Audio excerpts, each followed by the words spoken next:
You are listening to a podcast of the Geek.io Media Network. For all of our shows and more, visit geek-io.net. And to help support the network, head over to patreon.com/geek.io. Hello, gentle listener. While Geek.io holds its talent to the highest standards, what follows will likely involve the sort of language usually reserved for sailors on leave. If you're of a delicate disposition, then perhaps you would consider a different podcast.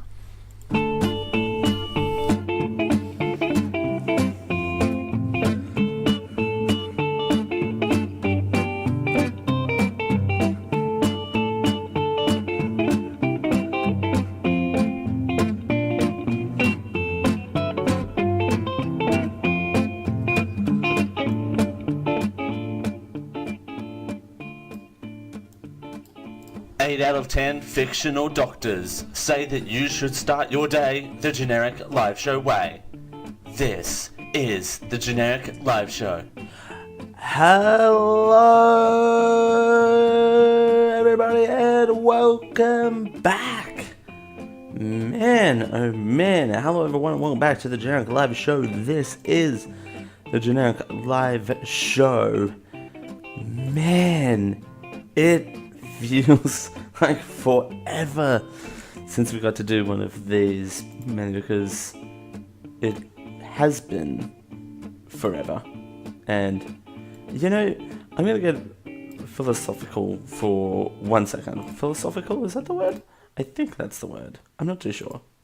It could be. It's been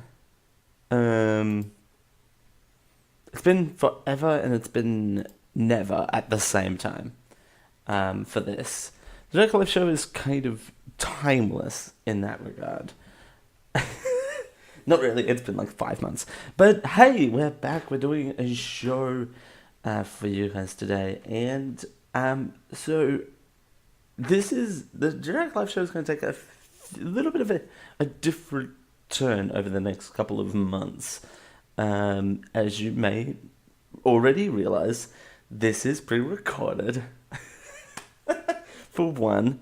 Second of all, it's a lot smaller than what you're used to.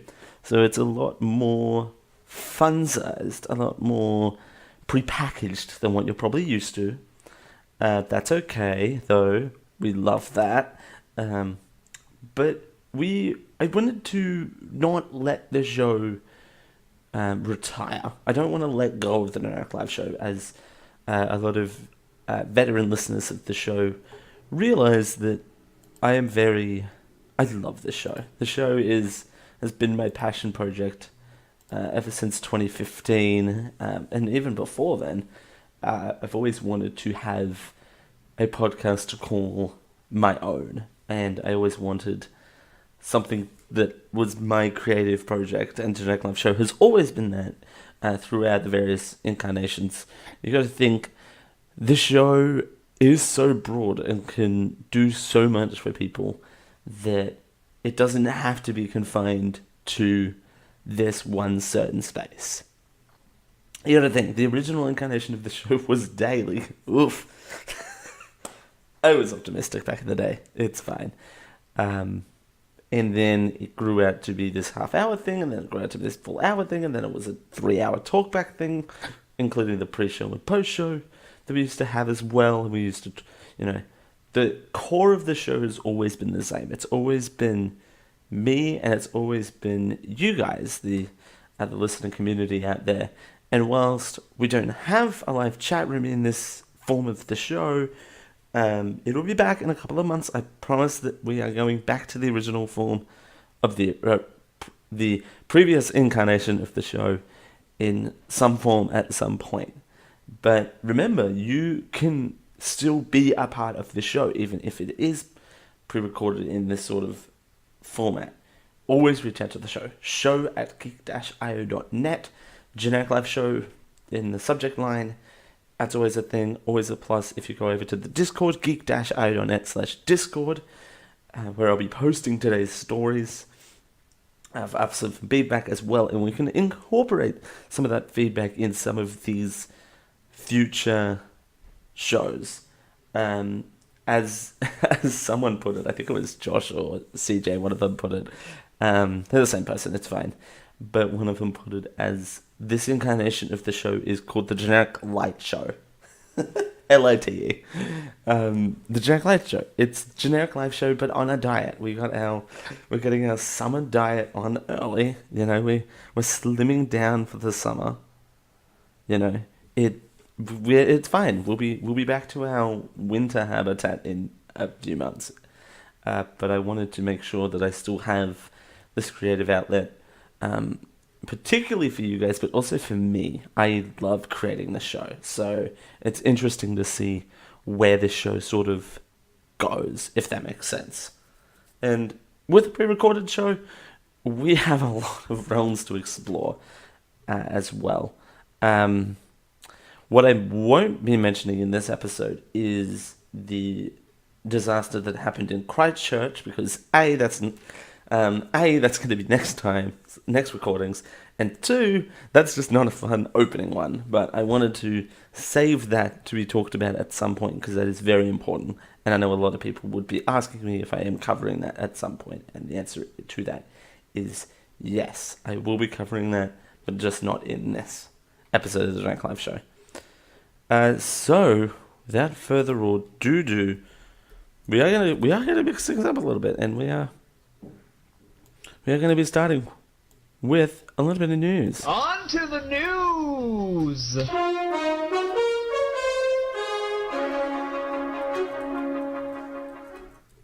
If I'd be remiss to say if I don't love this new background, by the way. This new background that we have rocking at the moment, I am in love with this background that we have. Let me know if you like it as well. Please do hit me up. I end on social media too, /geekIOs, /geekIO, social medias @geekIO, if this is something you're digging, this background. If not, well, we'll be back to the generic live regular one. The generic live background. Please. I would love that. So this episode is a little bit different. There's not really much news as to say to just some interesting articles that I read. I don't want to call it whilst on the break, but since last time we did an episode. So this duo of people, I want to show this on camera.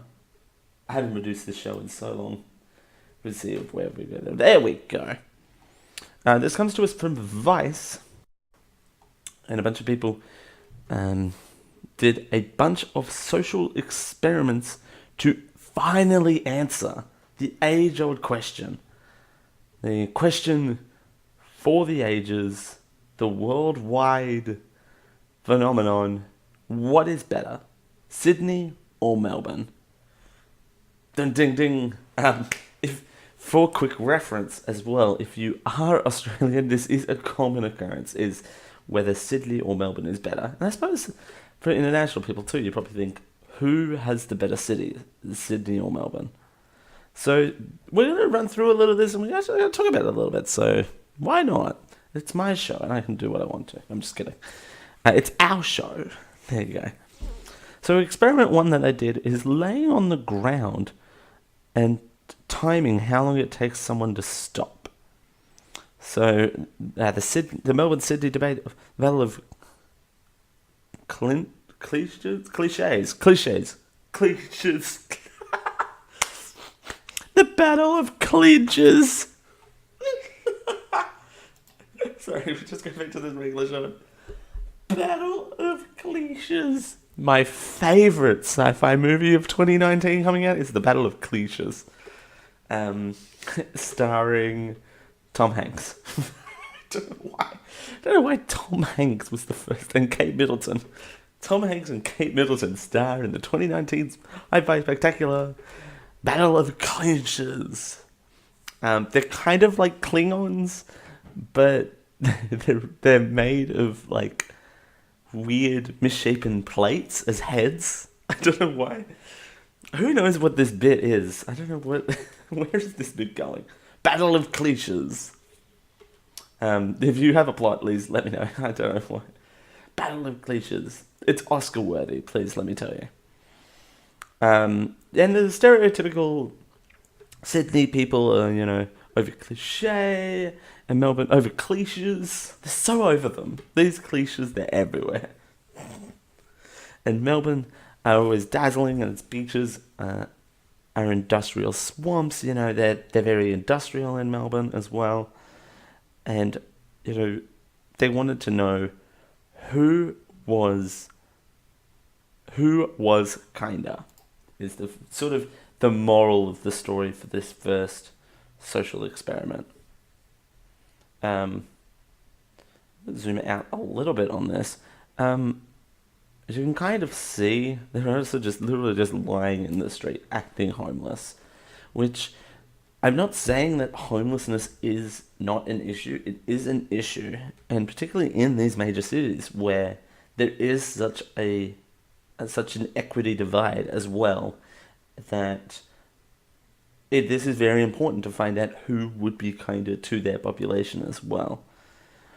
What are you looking at? Two people laying on the ground in Melbourne and Sydney.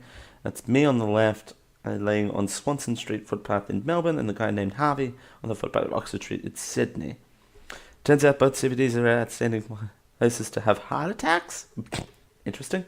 In Melbourne, it took 1 minute and 21 seconds for a young woman to put hand on the shoulder. Are you alright, mate? Oh my god. That is the most Australian phrase I've ever heard in like 7 months. You alright, mate? And while Sydney, it took a total of 20 seconds to some gym dude to stop to check on Harvey. While those areas have a lot of foot traffic, we upped the stakes to trying somewhere quieter. It took a total of 25 seconds on Collingwood Smith Street for a woman across the road to investigate, while Harvey, it took barely 6 seconds to have two old guys stop. Learning. What we learned from that. Sydney and Melbourne are quite equally kind. So as long as you're not near any train stations turn people into ruthless animals. I agree. I feel like that train stations are very busy, and people go to train stations and bus stations in kind of a way with tunnel vision. They go, alright, I've come to this place, I've going to this place, I'm going to my stop. I am going to work, I am going to XYZ cafe, I'm going to a cafe that doesn't have food on plates. I'm doing something with my day, and that sort of routine doesn't need to be broken. It's a shame, but it's a fact of human nature as well. This next one is actually very interesting, and I actually really am fascinated by this next one. Which city is more generous? So we've got the two gentlemen as well on either side, and they're going to a cafe with I think it's short change. 30 cents off getting a coffee. The waitress seemed chiefly ambivalent and gave me the coffee. Wow, dude, 30 cents off, and they're like, don't worry about it, it's on the house. You know, that's insane. And the way, and it happened on the other one too. Wow. Went to 4 coffee shops, and nearly every time the baristas showed themselves to be fine ambassadors to their shops and cities, not only once, but the case. At the grounds of Alexandra, telling herself a welcoming space to bring people together, unquote. Which case, 100% of the time, the customers have 100% of the money, because we found if you're 30 cents short, you'll get polite refusal. So we found if you're 30 cents short, you'll give a polite refusal. And look, to be fair, at the young waitress in the photo doing the correct thing and probably didn't want to get in trouble. That's also another thing as well. Say, for example, if a barista goes, alright, well, you're 30 cents short, that's fine, I'll pick up the rest, if that makes sense. I mean, I understand that bosses don't want to give out, and particularly in these cities where coffees are like $500 a piece, they don't want to be giving them out to literally everyone. But I feel like if you are short a little bit, people would be more like, if you went in there expected to get a free coffee out of the deal, it'd be like, oh, I'm 30 cents short. Can I get the coffee? They'd be like, you're cute, get out of here. But if they're like, oh, I don't, like, if you turn on the sub story a little bit, maybe. I don't know. It depends. I suppose, again, it depends on probably the establishment and anything, but this experiment, they lent in Melbourne's favour. So, another experiment they did, and this one's a little bit weirder. I don't know how they quantify this. It's kind of the nightlife. The mission was to discover how much fun you can have in the city with $50. The answer is none. I can guarantee you the answer is none.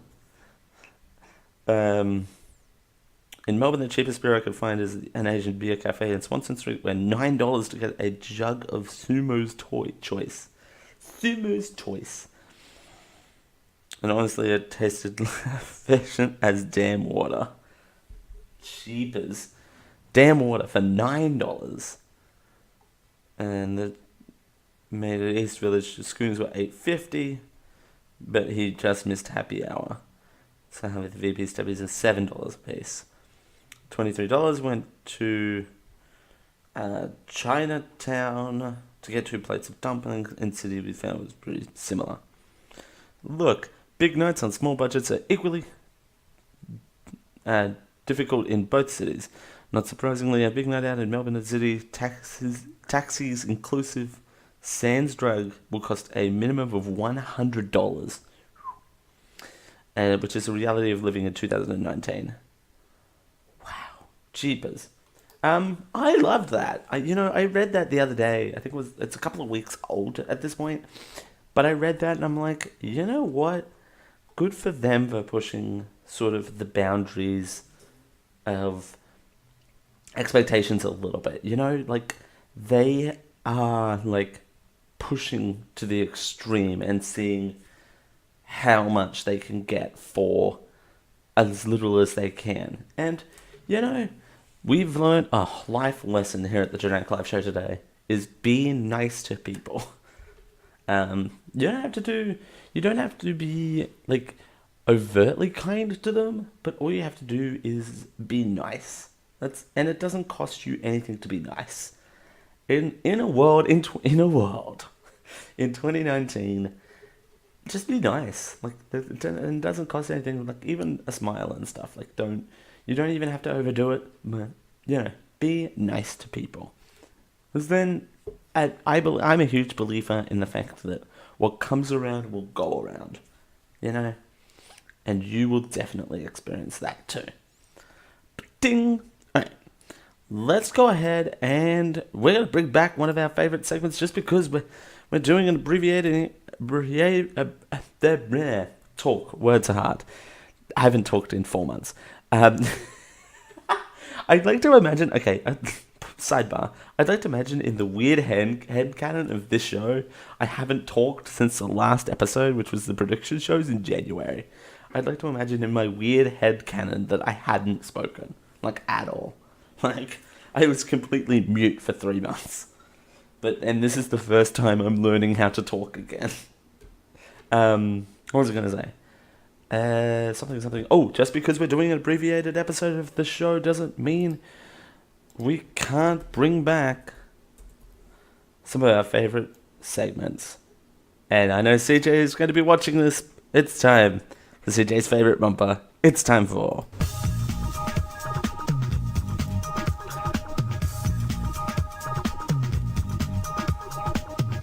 This is not my show! Or is it? I forget. I can't remember. 1974, 1981, 2002, 2001, 1941, 704. Is it the same as you remember? Or is it the same as it ever was?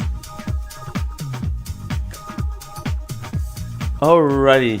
Yes, same as you remember, same as it ever was. I'd like that bumper, okay? People hate it, but haters gonna hate, right? Haters gonna hate. We're going all the way back today to the events of March 1930. Because why not? We haven't actually gone. I think this is the furthest back we've gone in the history of same as you remember, same as it ever was. Because why not? We need to take a deep dive in history sometimes. March 2nd, 1930, the first indoor glider flight, St. Louis Terminal Building.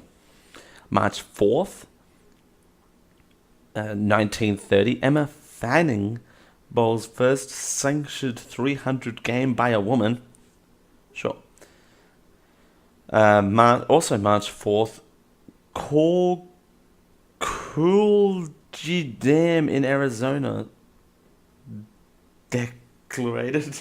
I can't read. This is not English. March 11th, 1930, William Taft, U.S. 27th President and Chief Justice, buried in Arlington. Oh. But also, interest event. March 12th, 1930, Mohandas Gandhi begins 300 miles, 300 kilometers march protesting British salt tax. Salt tax. Interesting. March 15th, 1930, the first seaplane glider flown at Port Washington, New York. And also in March 15th, first streamlined submarine of U.S. Navy, NS Nutris, launched. Let's see what else is of interest here. March 20th, 1930, Clarice Cummins sets diesel engine speed record of 129.39 kilometers per hour. Also March 20th, 1930, American fast food restaurant chain KFC, Kentucky Fried Chicken, is founded by Colonel Harland Sanders in North Coburn, Kentucky. There you go.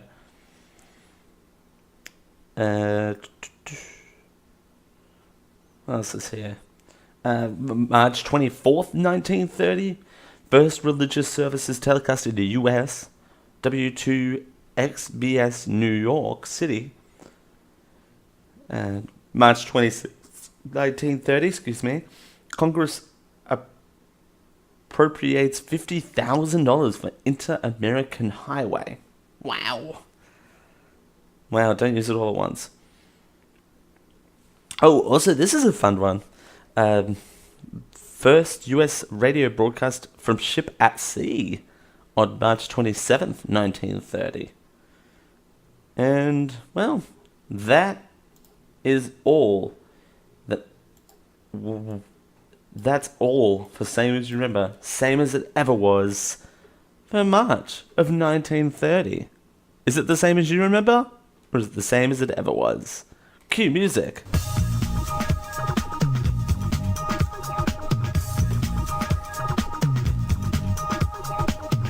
This is not my show! Or is it? I forget. I can't remember. 1974, 1981, 2002, 2001, 1941, 704. Is it the same as you remember? Or is it the same as it ever was? Again, I love that bumper. I can't not love that bumper. And no, it's not just confirmation bias because I made it. Or is it? You'll never know. But I'm pretty sure you can figure it out. What you can also figure out is we have one more. So the new format of this show, which I kind of didn't really explain, is we're gonna have one story, we're gonna have a bit, and then we're gonna have an ending story. It's kind of a three act show now, which it's kind of a good, easy show to kind of listen to, and then we're out. So Act 1, Act 2 is a bit, and then Act 3 is another story, and then we're out of here. But this story is kind of interesting because there's kind of some audio that goes along with it. We're going to read the news story and then we're going to sort of have a little bit of a conversation. So, Europe hits Google with a third 1.7 billion fine. Wow. The European Union has hit Google with another big altruistic fine, third in a series of billion-dollar penalties the US tech giant has incurred for hindering competition. The European Commission on Wednesday ordered Google to pay 1.5 billion pounds, 1.7 billion US dollars, for abusing its dominant position in the online search advertising. Commissioner Margaret Vettier said that Google has, quote, cemented its dominance and, quote, shielded itself from competitive pressure, unquote, by imposing structural restraints on other websites. Oof. The commission said that Google stopped the illegal practice after regulatory sent a statement in objections in July of 2016. EU regulators have taken a much more robust approach to big tech companies than their US counterparts, especially when it comes to competition, data protection, and tax issues. The Commission has ordered the company to pay $4.34 billion, $4.9 US billion in July of 2018 for unfairly pushing its apps on smartphone users and thwarting competitors, and followed a $2.4 billion, $2.7 billion fine on Google for its search engine to steer consumers its online shopping platform, totaling a grand total of 8.2 billion pounds. That's 9.3 billion US dollars to pay to the government. Now, Google is a massive, massive business, and there's no denying that. But what there is kind of denying is that how would I? And there's a video here that we'll play in a moment to kind of counteract this.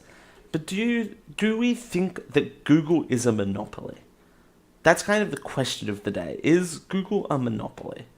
I don't think they are, because yes, they are the biggest competitor by a country mile, but I don't think that they are monopolizing the industry.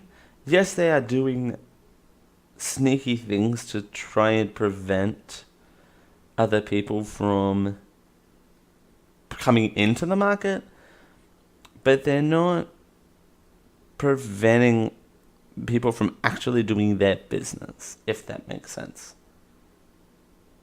I don't know if that makes sense, but yes, they are the biggest competitor by far, but they're not pushing competitors out. They're definitely not doing anything to sort of help themselves seem like a bigger market. I don't know. It's kind of hard to explain because yes, they are huge, and like this video will attest to in just a moment, that they are definitely bigger than some industries as a whole. Mind you, they're talking about industries that are dying and have been dying for hundreds of years now, but it's kind of gone with, it's the sort of gone with the wind syndrome that I'm feeling, is that Google kind of is this big name, and they've kind of grown of that, and they've kind of used web programming to their advantage here to get this big. And for me personally, I don't think there's been anyone who has prevented them from doing that up to this point. In Europe, I know there's been a bunch of privacy laws that have now prevented this, but there's nothing that's been stopping say for example, Microsoft to do the same thing before Google did, before the existence of Google. Because you got to think, Google hasn't been around for that long, at least in my social psyche, you know, at least in my sort of mental state, they haven't been around for that long. But there's also been the company before that, like, technology have been around for ages, so they kind of, I don't know, it's kind of one of those things where it's just like, yes, Google's doing all these things, but nothing has stopped, say, another tech giant to doing it before Google got to it. We are going to see if we can play a little bit of this video for you and see, well, I might play the whole thing because the whole thing brings up, this is from CNN Business. Whoa. As it freaks out. Hey, look, even on pre-recorded stuff, we are having technical difficulties, which we love. Is Google a monopoly? Let's talk about why some people think that it is. And when you talk about monopolies, the first thing you want to do is define what the market is. Let's take its ad business. Google currently controls 37% of all digital ad sales in the US, and that's almost double the next biggest company, which is Facebook. That is a huge number for what is the single highest growing sector in all of advertising. So if you look at the market of online ad revenue, Google is dominant. But if you ask Google, it'll tell you that no, the market isn't digital ad revenue. It's actually all ads. It's TV, it's print, it's billboards. So Google controls 37% of the digital ad market in the US. But if you expand it out to include the broader market of all ads in the US, it's only about 14%. But that's still more than the entire print industry. And every year, digital ads are taking a larger and larger slice of the overall pie. We're not comparing Google to single companies here. We're comparing it to entire industries. That's how big Google is. And that size is exactly what antitrust critics are pointing to when they say that Google is too big. They also say that Google highlights its own products and its search results over that of other companies. The real estate of a Google search page is some of the most valuable in all of the internet. And over the last few years, Google has added more and more Google products to it. Here, let's take an example. Let's type in mattress. Literally, the entire screen is either Google Ads or Google Shopping page. Now, Google says it does this because this helps people find information faster and that its products are better than its competitors. But others say that it makes competition with Google impossible. And those Google products that Google happens to highlight, they also happen to make Google billions of dollars in revenue, helping users, but also helping Google. You can see that same dynamic play out with Chrome, because Chrome is by far the biggest browser. Safari, Internet Explorer, Firefox, all combined make up about 20% of the browser market. Chrome alone has 3 times that number. And controlling how the majority of people access the internet gives Google power. Power to do things like flip a switch and turn ad block on. Now, Google says they did this because this is something that users want and it protects them. But Google's ad block doesn't filter out all ads, just harmful ones. And Google ads, they're still acceptable. So did Google put ad block on Chrome because it helps its customers or because it helps its ad business? Look, people like Google and the products that they make. And a lot of Google's moves do make it easier for people to get information quickly and clearly. But this is the tough situation that antitrust regulators find themselves in. Actions that might help users in some ways can also be a threat to fair competition. But here's the question. With Google being so dominant, is there any room for the next Google? Is Google just too big? That's also a very good question. Is Google too big? And I would say kind of. You know, if Google had its if Google for some ungodly reason was to collapse, right? If it was to collapse and fall under the power of mercy, what underneath would come up and spurt and be the next bigger thing? Because you've got to think, it's got to be bigger than what is currently happening right now, if that makes sense. I don't know if that is a possibility or not, because, you know, you got to think, who, where is Google and like what sort of business. I don't know Google's sort of business plans, but I can tell you that again, my point in this whole argument is that I don't think no one, apart from this privacy thing in Europe, no one previously has stopped Google from doing this, if that makes sense. That's just my 2 cents. Let me know what you guys think. Let me know in the comments or email show@geek-io.net. Let us know in the Discord as well, geek-io.net/Discord. And let me know what you guys think because, you know, that's very important. So, alrighty. Well, that's about That's it for the show. We've done one act. What did we learn today? We learned that we're back, baby. We're gonna try and keep these to a sort of regular basis now. As sort of stopgap episodes. We can stockpile these and kind of release them sort of promptly. We can have more sort of open conversations and stuff as well. So I'm kind of looking forward to seeing what this incarnation of the show, the Genetic Light show format, brings to the sort of choreography. Brings to the choreography of this show, yes. But kind of the newest sort of refreshed discography. That's the one I was looking for. Choreography. To the show, like sort of bring the next sort of discography to this show. So very excited about that. We also learned that no matter what, going out in a major city is expensive. So we love that.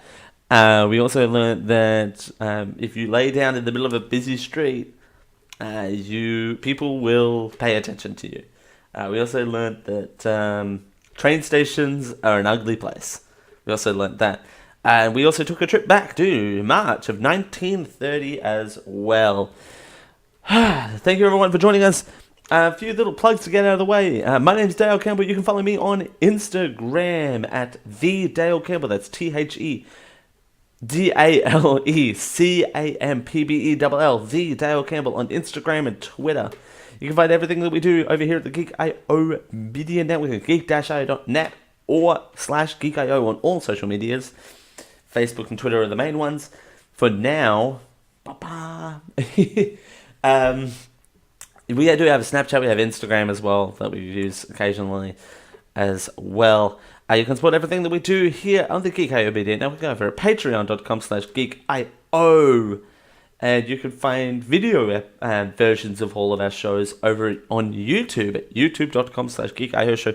And we don't record this show live, but this show will run live on Sunday at 5:30 p.m. Eastern Standard Time when it does run. So stay tuned for that as well. Twitch.tv/geek.io. Smash that love button and show your love.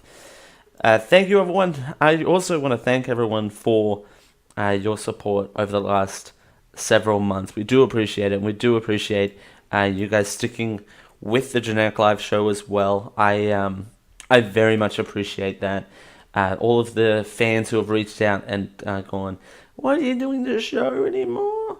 I miss my Dale." Yes, I'm back, and I figured out a sort of little stopgap, and maybe it's not the best, but you know, it keeps the ball rolling.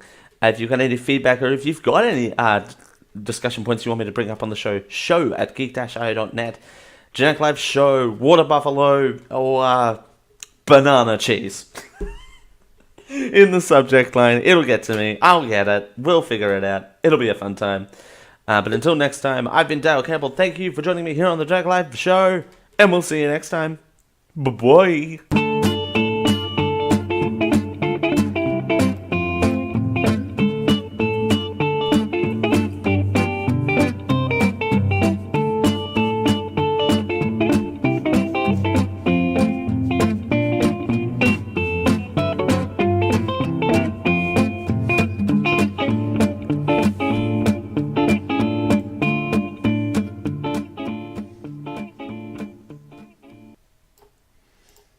Hope you've enjoyed the choreography of this show.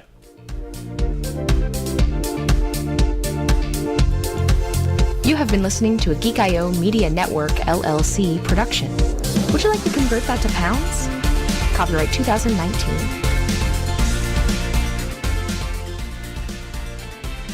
Diamond Club hopes you have enjoyed this program.